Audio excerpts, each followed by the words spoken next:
The greatest thing about the holidays is, well, pretty much everything. It's time off without a care in the world.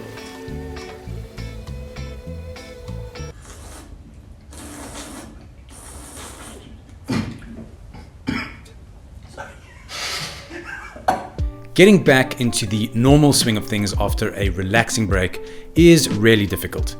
That first week back at work is usually pretty painful. I know, you know. Your focus is shot, you're not productive, and all you can think about is being back on the beach or at a campsite or whatever you do for fun. Our kids feel exactly the same way when they go back to school, especially if it's an exam term, which just adds stress.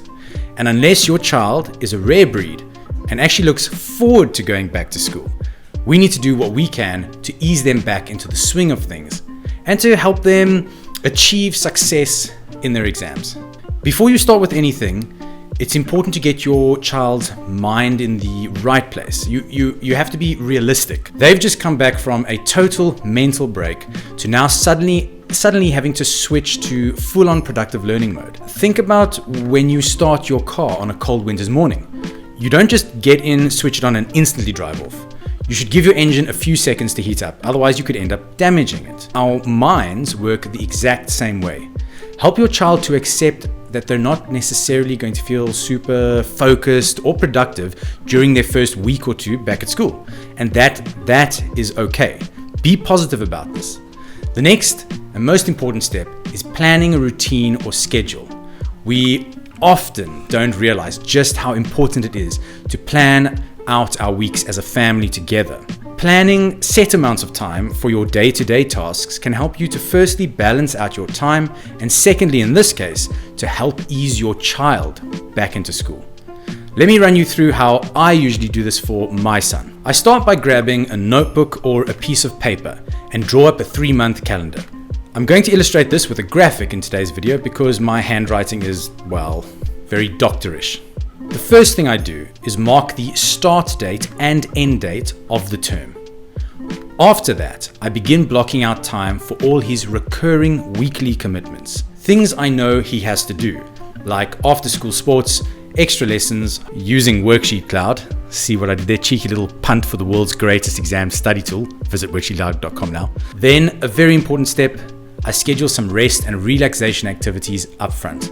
Things that I know my son will enjoy and that will help him mentally unwind. Whether it's going out for a milkshake or going to hit the waves for a surf, whatever it is. I make a concerted effort to schedule a few exciting activities for the next 3 months during the term. You're probably thinking, but Adrian, shouldn't you plan time for the schoolwork before the fun stuff?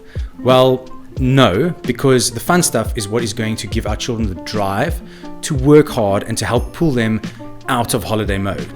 And if you don't schedule time for the fun stuff, when you start scheduling revision and studying time, it becomes too easy to forget to schedule those things in. So schedule rest and relaxation first. Next is to fill in the dates of each of his exams. Once I've done this, I've then got a great baseline to work with, especially at the beginning of the term, because I can see how much available time my son has each week for revision and studying. Now, if you're a WorksheetCloud regular and you follow our YouTube channel and read our blog, you know that I'm a big advocate for consistent learning throughout the school term. I hate cramming and studying a week before exams. It causes unnecessary pressure and huge amounts of stress. So what I'm going to do now is work on a revision schedule, but with a kind of phased approach so that my son doesn't feel like he's being whacked in the face with schoolwork from the very first day of the term. Looking at the first week of the term, I'm not going to schedule any revision work. He's just started school, so let's give him that week to adjust. But from week 2, I'm going to add in 30 minutes of revision every day.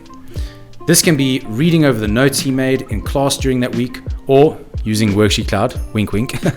Then from week 3, I'm going to push it up to 45 minutes, and from week 4, an hour of studying each day. How you do this with your child will obviously depend on how old they are. You'll see his exams start in week 8 of the term, so at this stage, I can start planning some proper study sessions, and I can also plan for what subjects he needs to study each day based on what exams are coming up first. When it comes to this process, you can obviously customize it for your child. You know them better than anyone, and you know what their studying capabilities are and which subjects they need to put in the extra effort. But the main point I'm trying to bring across is the importance of proper planning. If you've got a plan in place, it makes it easier to get into the school mindset. And even if this exercise takes you an hour, it's an hour well spent, and then it's done for the entire term. You're done for 3 months, forget about it. I'd love to hear your feedback on this process. Let me know if it's helped you, and if there are any other videos you would like us to make for the rest of this term, drop a comment down below.